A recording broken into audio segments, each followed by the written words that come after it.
नमस्कार दोस्तों, आपका स्वागत करता हूं मैं कलेश विद्यापीठ यूट्यूब चैनल पर। आप इस वीडियो में एक अच्छा 10 सामाजिक विज्ञान जो 7 फरवरी को जो पेपर हुआ है 825 जे ये सेट नंबर आपको है। इसको पूरा पेपर को हल करूंगा, आप लोग अच्छे से इस वीडियो को देखेंगे। खंड आ, तो यहाँ पर खंड आ के क्वेश्चन सॉल्व करें तो खंड आ के यहाँ पर प्रश्न पहला दिया है। प्रश्न नंबर पहला है ऑटो वान बिस्मार्क का संबंध किस देश से? तो बताना है जर्मनी, ब्रिटेन, इटली, फ्रांस। तो यहाँ पर हो जाएगा जर्मनी से, ऑप्शन इसका पहला। प्रश्न नंबर 2, फ्रांस की क्रांति कब हुई थी? तो बताना फ्रांस की क्रांति कब हुई थी? 1760 ईस्वी, 1770 ईस्वी, 1789 ईस्वी, 1795 ईस्वी में। तो यहाँ पर करेक्ट ऑप्शन इसका सी सही हो जाएगा, 1789 ईस्वी में। प्रश्न नंबर 3, 1944 में ब्रिटेन वुड्स सम्मेलन कहाँ आयोजित किया गया था? फ्रांस में, फ्रांस में, ब्रिटेन में, अमेरिका में, भारत में। तो इसका जो करेक्ट आंसर हो जाएगा आपका इसका सी ऑप्शन सही हो जाएगा, अमेरिका में। 4, अफ्रीका में रिडर पेस्ट क्या था? एक फूल, एक जानवर, एक बीमारी, एक स्थान। तो यहाँ पर एक बीमारी था, तो ऑप्शन इसका सी करेक्ट हो जाता है, ऑप्शन नंबर इसका सी सही है। प्रश्न नंबर 5, हिंद स्वराज्य पुस्तक के लेखक हैं बाल गंगाधर तिलक, अरुणा आसफ अली, सरदार पटेल, महात्मा गांधी। तो इसका जो करेक्ट आंसर हो जाए ऑप्शन इसका डी सही हो जाएगा, महात्मा गांधी। ऑप्शन नंबर इसका डी सही है। प्रश्न नंबर 6, भारत में अवशिष्ट शक्तियां किसको प्राप्त हैं? राज्य, संघ, ए और बी दोनों, इनमें से कोई नहीं। तो इसका जो करेक्ट आंसर हो जाए ऑप्शन इसका सी सही हो जाता है, ए बी दोनों में ऑप्शन इसका सी सही है। प्रश्न नंबर 7, निम्नलिखित में से कौन लोकतंत्र से संबंधित है? वैध शासन, पारदर्शी शासन, उत्तरदायी शासन, इनमें से सभी। तो इसका जो करेक्ट आंसर हो जाएगा उत्तरदायी शासन, ऑप्शन इसका सी सही हो जाएगा। प्रश्न नंबर 8, निम्नलिखित में से कौन सा विषय संघ सूची में है? प्रतिरक्षा, कृषि, शिक्षा, व्यापार। तो यहाँ पर हो जाएगा शिक्षा, ऑप्शन इसका सी सही हो जाएगा, शिक्षा। प्रश्न नंबर 9, भारतीय संविधान कब लागू किया गया था? बताना जो भारतीय संविधान है कब लागू किया गया? 15 अगस्त, 10 दिसंबर, 1 जनवरी, 26 जनवरी। यहाँ पर करेक्ट आंसर हो जाएगा ऑप्शन इसका डी सही हो जाएगा, 26 जनवरी को लागू किया गया था। प्रश्न नंबर 10, लोकतंत्र के मूल्यांकन की दृष्टि से निम्न में से कौन सा बिंदु लोकतांत्रिक व्यवस्थाओं के अनुरूप नहीं है? स्वतंत्र और निष्पक्ष चुनाव, व्यक्तिगत की गरिमा, बहुसंख्यकों का शासन, यहाँ पर कानून का शासन। ऑप्शन इसका डी सही हो जाता है, कानून के समक्ष समानता। ऑप्शन इसका डी सही है। अगर आपको हमारी वीडियो अच्छी लगे इस वीडियो को लाइक करो और हमारे चैनल को भी सब्सक्राइब करें। प्रश्न नंबर 11 देखेंगे आप लोग, सोपानी खेती किस राज्य में की जाती है? पंजाब में, हरियाणा में, उत्तराखंड में, उत्तर प्रदेश में। जो करेक्ट आंसर हो जाएगा उत्तराखंड में की जाती है, ऑप्शन इसका सी सही है। प्रश्न नंबर 12, निम्न में कौन सी रोपण कृषि की फसल है? कहवा, कपास, तिलहन, गेहूं। तो यहाँ पर हो जाएगा कपास खेती है जो हो कैसी रोपण खेती की फसल। तो ऑप्शन इसका बी सही है। प्रश्न नंबर 12, निम्न में से कौन सा आधारभूत खनिज है? तांबा, लोह-अयस्क, अभ्रक, सोना। तो यहाँ पर हो जाएगा लोह-अयस्क, करेक्ट आंसर हो जाएगा ऑप्शन इसका बी सही है। प्रश्न नंबर 14, निम्न में गैर परंपरागत ऊर्जा का साधन है?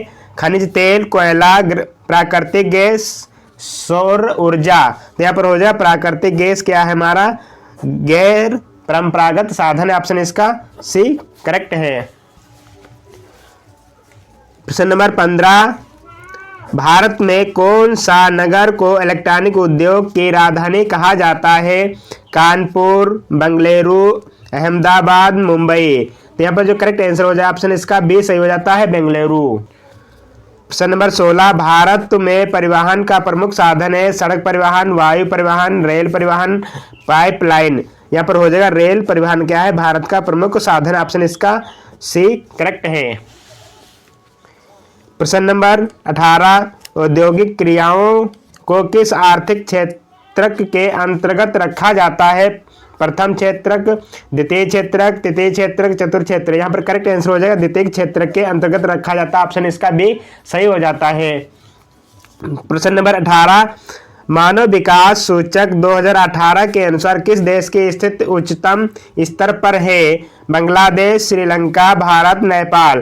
तो ऑप्शन इसका बी करेक्ट हो जाएगा, श्रीलंका। ऑप्शन इसका बी सही है। क्वेश्चन नंबर 19, राष्ट्रीय उपभोक्ता दिवस कब मनाया जाता है? 14 नवंबर, 5 अप्रैल, 24 दिसंबर, 22 फरवरी। तो यहाँ पर 24 दिसंबर को मनाया जाता है। राष्ट्रीय उपभोक्ता दिवस कब मनाया जाता है? 24 दिसंबर को मनाया जाता है। ऑप्शन इसका सी सही है।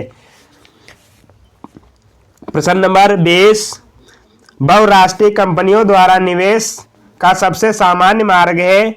नए कारखानों की स्थापना, स्थानीय कंपनियों को खरीदना, स्थानीय कंपनियों के साथ साझेदारी, धन का निवेश। यहाँ पर हो जाएगा राष्ट्रीय कंपनियों को खरीदना। ऑप्शन इसका बी करेक्ट हो जाता है। ऑप्शन बी सही है। खंड बा के क्वेश्चन बारे में समझेंगे तो खंड बा यहाँ पर दिए हैं। तो भारतीय अर्थव्यवस्था पर आर्थिक महामंदी पड़ने के 4 प्रमुख क्या करना प्रभाव के कारण लिखता हूँ। परीक्षा में आपको 4 पूछे गए और 4 नंबर में पूछा गया, तो बहुत इजीली आप लोग कर चुके होंगे। अगला क्वेश्चन दिया अथवा में दिया, तो अथवा में क्या पूछा गया? वैश्विक आर्थिक महामंदी के कारणों का उल्लेख कीजिए। आपसे परीक्षा में 4 में तो आप ये करो, अन्यथा आपको ये करना था। 4 नंबर पूछा गया था। क्वेश्चन नंबर 2, उत्तरदायी शासन क्या है? तो आपको समझाना था तो उत्तरदायी शासन क्या होता है इसके बारे में बताना था। परीक्षा में आपसे 4 नंबर पूछा गया था। फिर अगला अथवा में क्वेश्चन दिया, तो अथवा में क्या बताया रहा? राजनीतिक दलों के किन्हीं 4 कार्यों का उल्लेख कीजिए। आपसे परीक्षा में 4 में पूछा गया था। उसके बाद प्रश्न नंबर 3, आर्थिक विकास के लिए ऊर्जा के आधारभूत आवश्यकता क्या? इसके 2 कारण को बताना था आपसे। अथवा में दिया परिवहन संचार के साधन किसी भी देश जीवन रेखा को क्यों मानते हैं? 2 कारण लिखिए थे। तो परीक्षा में आपसे पूछा गया था 4 नंबर आपसे, अन्यथा आप ये करो, अन्यथा आपको ये दोनों में से एक करना था परीक्षा में। प्रश्न नंबर 4 दिया अच्छे बाजार के 2 लक्षणों के बारे में बताना। तो अच्छे बाजार जो होते हैं उनके लक्षण क्या, उनके बारे में लिखना था, उल्लेख करना था। परीक्षा में 4 पूछा। उसके बाद अगला में अथवा में दिया था, अगला में बहुराष्ट्रीय कंपनियों के भारत में निवेश की विधियों पर वर्णन लिखना था। परीक्षा में आपसे 4 नंबर पूछा गया था क्वेश्चन। फिर अगला दिया ऋणात्मक के बारे में। तो ऋणात्मक पॉइंट नंबर यहाँ पर 2 है। उसके बाद प्रश्न नंबर दिया 5। प्रश्न नंबर 5 में क्या बताया? असहयोग आंदोलन के कारण एवं उनके प्रभावों का उल्लेख कीजिए। आपसे परीक्षा में टोटल 6 नंबर पूछा गया था। अथवा में दिया क्वेश्चन भारत में राष्ट्रवाद के उदय के प्रमुख कारण लिखे। तो दोनों में से आपको करना था एक क्वेश्चन, और 6 नंबर में आपसे परीक्षा में पूछा गया था।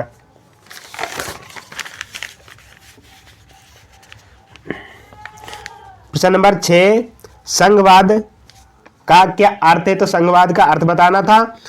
संघीय व्यवस्था के प्रमुख विशेषताओं का उल्लेख कीजिए। तो आपसे परीक्षा में 2 नंबर में ये पूछा गया, तो 4 नंबर हम इसका प्रमुख विशेषताएं पूछे गए थे। अथवा में दिया क्वेश्चन, अथवा में क्या करना था? लोकतंत्र शासन अन्य व्यवस्थाओं से बेहतर है, स्पष्ट कीजिए।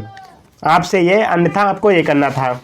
प्रश्न में 7 में क्या बताया गया है? मृदा अपरदन क्या है? मृदा संरक्षण के उपायों के बारे में लिखना था, तो उसके सुझाव देने थे। फिर भारत में मोटे अनाजों की पैदावार बढ़ाने के लिए उपायों को कोई सुझाना, मतलब सुझाव बताना, उसके सुझाव क्या है? प्रश्न नंबर 8 में बताया जा रहा है। तो अब प्रश्न नंबर 8 से मानव विकास सूचांक क्या है? इसको निर्धारित करने के लिए प्रमुख अवयवों का प्रकाश डालिए। तो यहाँ पर अवयवों पर क्या करना? प्रकाश डालना था। 2 नंबर में आपसे पूछा ये, और 4 नंबर में अन्यथा अथवा में ये करना है। तो अन्यथा में असंगठित क्षेत्रों को श्रमिक सामाजिक भेदभाव के शिकार हैं, इसके 3 कारण बताने थे। टोटली परीक्षा में आपको 6 नंबर पूछा गया था। मानचित्र संबंधित प्रश्न यहाँ पर पूछे गए थे हमसे। तब बताया जा रहा है प्रश्न नंबर 1 का, यहाँ पर ए देखेंगे। तो यहाँ पर क्या करना है? एक हमारे क्या है पॉइंट के थ्रू क्या करना? मानचित्र को समझाना। तो यहाँ पर एक पॉइंट माने उसके दर्शाना। तो बताया जा रहा वह स्थान जहाँ 1927 में भारतीय राष्ट्रीय कांग्रेस की अधिवेशन हुआ था। तो बताना कहाँ हुआ था, और उस पॉइंट को कहना दर्शा के बताना था। फिर अगला दिया है वह स्थान जहाँ महात्मा गांधी ने नमक कानून तोड़ा था। फिर अगला प्रश्न दिया, वह जनपद जहां जलियांवाला बाग की घटना हुई थी। फिर बताया जहां वह स्थान जहां महात्मा गांधी का किसान सत्याग्रह आंदोलन हुआ, इसको बताना था। वह स्थान जहां 1929 ईस्वी में भारतीय राष्ट्रीय कांग्रेस का अधिवेशन हुआ। तो ये मेम में क्या करना, भरना था, पॉइंट लगा के जगह का नाम प्लस उसको नाम देना था। पॉइंट नंबर दिया 9 का बी, तो इसमें लिखे निर्देश दिए गए भारत में रेखा मानचित्र में दर्शाने थे। तो दर्शाना तो बांग्लादेश का एक अभयारण्य चिन्ह का नाम यहाँ पर बताना है और चिन्ह दर्शाना है। भारत में पूर्वी तट पर स्थित बंदरगाह के बताना, चिन्ह सहित दर्शाना है। राजस्थान की पर्वत श्रृंखला का नाम बताना और नाम बताना, वहाँ पर प्रेजेंट करना, उसका नाम बताना है। फिर उड़ीसा के लो अयस्क क्षेत्र कहाँ है और नाम दर्शाना है। नर्मदा नदी पर बांध बंधा और चिन्ह, इस चिन्ह से क्या करना हमको दर्शाना। और उसी प्रकार से यहाँ पर लिखा है, निर्देश निम्नलिखित प्रश्नों को अपनी पुस्तिका में क्या करना है, लिखिए और मानचित्र का प्रयोग ना कीजिए और डायरेक्ट लिखना है। इस तरह से आपसे क्वेश्चन पूछे गए थे, आप लोग आसानी से कर चुके होंगे। और 9B में दिए निम्नलिखित प्रश्नों के अपनी पुस्तिका में उत्तर लिखिए और मानचित्र का प्रयोग ना कीजिए। यहाँ पर पुस्तिका में लिखना और उसका मानचित्र का प्रयोग नहीं करना। तो इस तरह सारे क्वेश्चन कंप्लीट हो गए। अगर आपको हमारी वीडियो अच्छी लगे तो वीडियो को लाइक करो और हमारे चैनल को सब्सक्राइब करो। Thank you.